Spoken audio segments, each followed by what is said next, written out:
नमस्कार, प्रभात खबर में आपका स्वागत है। मैं हूं आपके साथ राजकमल। बिहार विधानसभा चुनाव एकदम नजदीक है। राजनीतिक गलियारों में हलचल तेज हो गई है। सियासी पारा एकदम हाई है। हम प्रभात खबर पर आपको लगातार अंदर की खबरें बता रहे हैं। इस खबर पर हमारे साथ पॉलिटिकल एडिटर मिथिलेश जी हैं। आपका स्वागत है। धन्यवाद। आज हम इस खास कार्यक्रम में बात करेंगे नेताजी के बेटे लोग का। नेताजी का आज बात नहीं होगी, आज बात होगी कि नेताजी के बेटे लोग आखिर कहां से चुनाव लड़ेंगे, क्योंकि लोगों के मन में जानने की बड़ा इच्छा है कि माननीय मुख्यमंत्री नीतीश जी का बेटा कहां से चुनाव लड़ेंगे, तो वहीं रामकृपाल जी के बेटा कहां से चुनाव लड़ेंगे, सन्नी हजारी कहां से चुनाव लड़ेंगे, तो अखिलेश जी के बेटा कहां से चुनाव लड़ेंगे। चर्चा है। सबसे पहले हम लोग शुरू करते हैं नीतीश कुमार के बेटे निशांत कुमार से। सर, कहां से चुनाव लड़ने वाले हैं? देखिए, एक तो पहले ये क्लियर हम लोग हो अपने दर्शकों को कि हर एक चुनाव में, चाहे वो विधानसभा का चुनाव हो चाहे लोकसभा का चुनाव हो, उसमें नए उम्मीदवार आते हैं मैदान में। जाहिर है कि उसमें नेता के पुत्र भी होंगे और उम्मीदवार भी होंगे। इस बार जो चर्चा है तो खासी चर्चा है मुख्यमंत्री नीतीश कुमार के बेटे निशांत कुमार की। हालांकि पार्टी और खुद निशांत ने कहा है कि वो अभी समय नहीं आया है, जब समय आएगा तो वो इसके बारे में चर्चा करेंगे। लेकिन अगर पार्टी जो मुख्यमंत्री नीतीश कुमार जिस पार्टी के अध्यक्ष हैं, जनता दल यूनाइटेड, अगर वो पार्टी डिसीजन लेती है कि निशांत कुमार भी उम्मीदवार बने इस विधानसभा चुनाव में, तो मुझे लगता है कि उनकी पसंद की सीटें जो होंगी वो हरनौत विधानसभा होगी।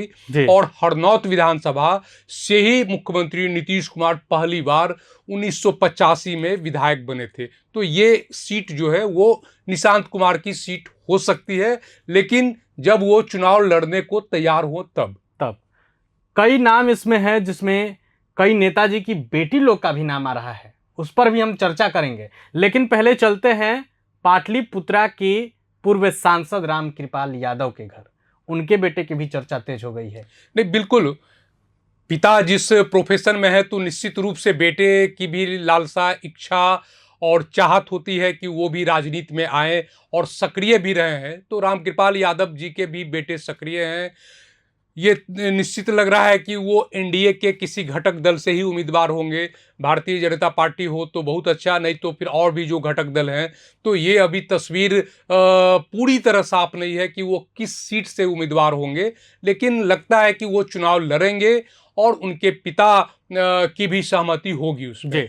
एक नाम और चर्चा में है, एक बार चुनाव हार भी चुके हैं, बिहार कांग्रेस के प्रदेश अध्यक्ष, पूर्व प्रदेश अध्यक्ष के बेटे आकाश, अखिलेश सिंह के बेटे हैं, चुनाव हार चुके हैं। चर्चा फिर है विधानसभा में, क्या लगता है? निश्चित रूप से देखिए, अखिलेश सिंह के बेटे जो आकाश हैं वो इससे पहले लोकसभा का भी चुनाव उन्होंने लड़ा था, विधानसभा का चुनाव भी लड़ा था। निश्चित रूप से वो पार्टी में सक्रिय भी है, कांग्रेस पे सक्रिय है और पार्टी ने उनको उम्मीदवार भी बनाया है। तो पार्टी ने उम्मीदवार बनाया है तो निश्चित रूप से इस बार भी उनकी चाहत होगी। और दूसरी बात है कि राजनीति में ये एक पैमाना है या एक खूबसूरती है कि बाप किसी पार्टी में, बेटे किसी पार्टी में। तो अगर उनकी इच्छा हुई आकाश की तो वो दूसरी पार्टी से अगर उनको कोई टिकट या ऑफर मिलता है तो वो भी जा सकते हैं। लेकिन उम्मीद की जा रही है कि वो इस बार भी चुनाव लड़ेंगे और पिता की सहमति से, पार्टी की सहमति से कांग्रेस के ही उम्मीदवार हो सकते हैं। पिता और पुत्र के अलग अलग पार्टी का जब आप जिक्र किए तो मेरे जहन में एक नाम आया। वो नाम है महेश्वर हजारी का। विधानसभा में बड़ा बवाल हुआ था, पिताजी जेडीयू से, बेटा कांग्रेस से। क्या लगता है इस बार भी सन्नी हजारी के नाम पर मुहर लगने वाली है क्या? बिल्कुल, आपने सही कहा कि पिता जदयू से, बेटा कांग्रेस से। महेश्वर हजारी के पिता रामसेवक हजारी भी सांसद रहे हैं, विधायक रहे हैं, पूर्व मंत्री रहे हैं और उनके बेटे महेश्वर हजारी अभी जनता दल यूनाइटेड से कल्याणपुर सीट से वो विधायक हैं और सरकार में सूचना प्रसारण, सूचना और जनसंपर्क विभाग के मंत्री हैं। उनके बेटे सन्नी हजारी 2024 के लोकसभा चुनाव में वो कांग्रेस से समस्तीपुर जो सुरक्षित सीट है उससे वो उम्मीदवार बने और उनके सामने में जनता दल यूनाइटेड के वरिष्ठ नेता, मंत्री अशोक चौधरी जो है उनकी बेटी शांभवी चौधरी जो लोक जनशक्ति पार्टी से उम्मीदवार हुई। तो ये एग्जाम्पल रहा है। और इस बार भी निश्चित रूप से महेश्वर हजारी के बेटे सनी हजारी विधानसभा चुनाव लड़ सकते हैं और लड़ने की तैयारी है उनकी। क्या लगता है, पूर्व मुख्यमंत्री बिहार के, अब केंद्र में मंत्री जीतन राम मांझी के बेटे भी आएंगे क्या फील्ड में? निश्चित रूप से आएंगे। जीतन राम मांझी के एक बेटे एमएलसी हैं और राष्ट्रीय अध्यक्ष भी हैं हम पार्टी के, और सरकार में, बिहार सरकार में मंत्री भी हैं संतोष सुमन। अभी जो लोक विधानसभा का उपचुनाव होने वाला था उसमें उनके छोटे बेटे की भी तैयारी थी, लेकिन उनकी जगह संतोष सुमन जी की पत्नी दीपा मांझी को उम्मीदवार बनाया गया, पार्टी ने बनाया। तो इस बार लगता है कि छोटे बेटे निश्चित रूप से वो उनकी भी चाहत होगी और वो अपनी दावेदारी भी पार्टी में पेश करेंगे और पार्टी उस पर फैसला ले सकती है।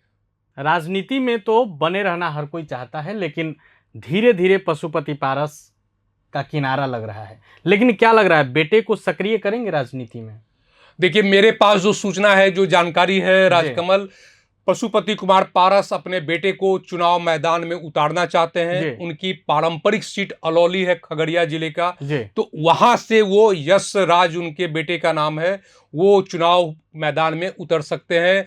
पशुपति कुमार पारस ने संकेत दिया है कि वो महागठबंधन के हिस्सा बनने जा रहे हैं, तो महागठबंधन में जो सीटें उनको मिलेगी उसमें संभवतः एक सीट वो भी होगी। लेकिन हमको जहां तक लगता है, थोड़ा सा हम लोग चर्चा कर लेते हैं इस बात पर कि कहीं ऐसा ना हो कि यश को अपने भाई से ही लड़ना पड़ जाए या भाई की ही पार्टी से लड़ना पड़ जाए, चिराग पासवान कहीं ना आ जाए बीच में।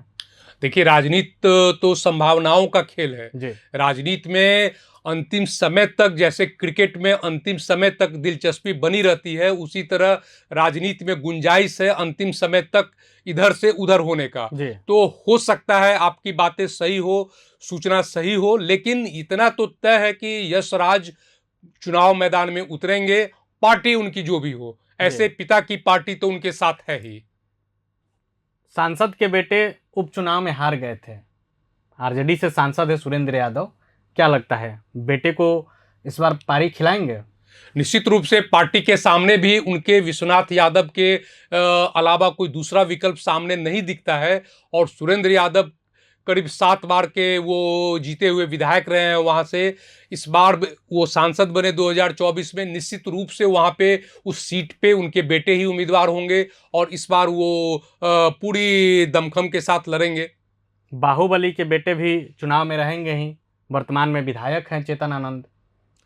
निश्चित रूप से आप आनंद मोहन की बात कर रहे हैं। आनंद मोहन के बेटे चेतन आनंद शिवहर विधानसभा सीट से वो विधायक हैं। पिछली बार 2020 में उन्होंने राष्ट्रीय जनता दल की टिकट से चुनाव जीता था, लेकिन पिछले साल 2024 में जब विधानसभा में बहुमत साबित करने का मसला हुआ तो चेतन आनंद राष्ट्रीय जनता दल से जदयू की ओर आ गए और अब वो जदयू से उम्मीदवारी उनकी हो सकती है। अभी फैसला नहीं हुआ है कि टिकट किसे मिलेगा, लेकिन माना जा रहा है कि चेतन आनंद जदयू से ही शिवहर के वो उम्मीदवार होंगे। जीजाजी के 2 बेटे विधायक हैं, मंत्री भी रह चुके हैं, बिटिया सांसद है। हम बात सुभाष यादव की ही कर रहे हैं। क्या लगता है अब साले भी अपने बेटे को लड़ाएंगे? निश्चित रूप से देखिए, जो पॉलिटिकल परिवार है वो अपनी लेगेसी को छोड़ना नहीं चाहता है, जो उनके समर्थक है वो उनको छोड़ना नहीं चाहते हैं। तो इसी कड़ी में आप नेताओं के पुत्र को देखें, लालू प्रसाद यादव जी के और राबड़ी देवी के ज़माने में साधु और सुभाष जो उनके राबड़ी जी की भाई थे, ये इनकी चलती थी, चला चलती थी और ये सांसद भी हुए और विधायक भी हुए। अब इन दोनों के बेटे भी अब चुनाव लड़ने के योग्य हैं, तो निश्चित रूप से सुभाष यादव के बेटे भी भाग आजमा रहे हैं जिलों में जहां से वो राजनीति में आना चाहते हैं। वहां से जो सूत्र बताते हैं कि उनकी भी इच्छा है। अब वो आने वाला जो दिन है जब नॉमिनेशन का काम शुरू होगा, चुनाव की घोषणा होगी, तब तस्वीर और साफ होगी कि ऐसे कई पुत्र, नेता पुत्र जो हैं, उनकी इच्छा जो है वो लेके जाती है नॉमिनेशन के टेबल तक। मिथिलांचल से भी एक नाम चर्चा में है, विनोद नारायण झा। इनके भी बेटे राजनीति में आ सकते हैं, क्या खबर है? देखिए, विनोद नारायण झा पहले राज्य के पूर्व मंत्री भी रह चुके हैं, विधायक भी रह चुके हैं, एमएलसी भी हैं। तो उनके बेटे हैं विजय झा, वो उनकी इच्छा है चुनाव लड़ने की। मधुबनी जिले में 2 से 3 सीट ऐसी है जो उनको उनके सामाजिक समीकरण में फिट बैठती है। इसमें बाबूबढ़ी सीट है, बेनीपट्टी है और मधुबनी है। हालांकि मधुबनी राष्ट्रीय जनता दल के समीर महासेठ वहां से विधायक हैं, लेकिन चूंकि गठबंधन अलग अलग है तो उनके पसंद क्या हो सकता है।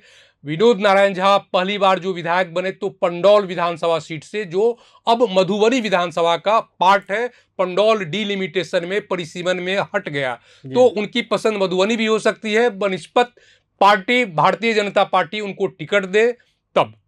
लालू यादव के काफी करीबी माने जाते हैं आरा के संदेशपुर के अरुण यादव, बेटे को उतारेंगे क्या राजनीतिक गलियारों में?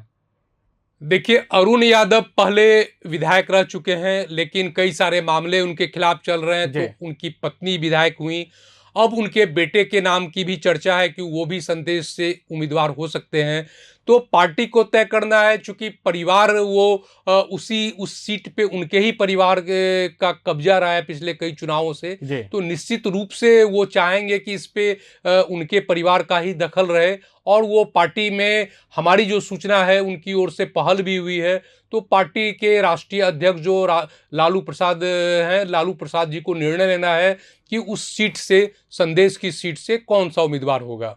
आरा वाली मीना देवी के बेटे की भी चर्चा हो रही है। एक बेटा तो बिस्कोमान पर कब्जा कर ही लिए, अब क्या लगता है दूसरा बेटा राजनीति के सिरमौर हो जाएंगे? नहीं, सूत्र तो जो राजनीतिक हलकों में जो चर्चा है, जो कयास लगाए जा रहे हैं, मीना सिंह के बेटे भी उम्मीदवार हो सकते हैं।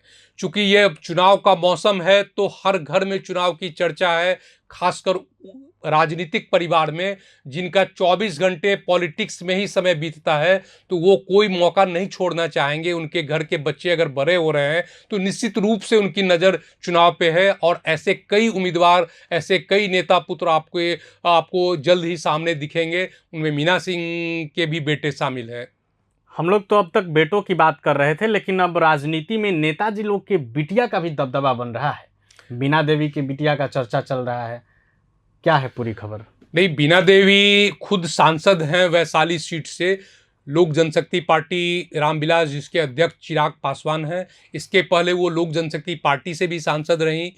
तो उनकी बेटी कोमल है, वो उनकी पसंद गायघाट की सीट रही है। पिछली दफ़ा भी वो कोशिश में रहीं कि उन्हें टिकट मिले और वो चुनाव मैदान में जाए, लेकिन इस बार भी वो उनकी इच्छा है और कोशिश भी है कि उनको टिकट मिले और चुनाव मैदान में जाए।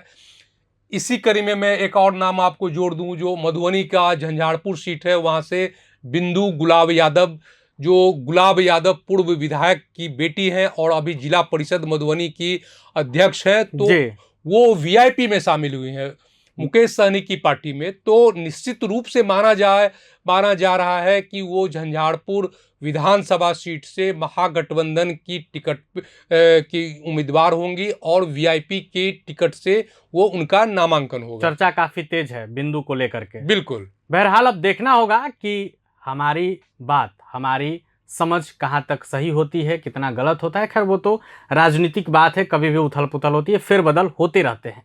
बहरहाल इस वीडियो पर आपकी क्या राय है? आप अपनी राय कमेंट बॉक्स में रख सकते हैं। अगले शो में, अगले एपिसोड में हम अंदर की खबर आपको बताएंगे। आप बने रहे प्रभात खबर के साथ। शुक्रिया। प्रभातखबर.com, विश्वास वही, रफ्तार नहीं।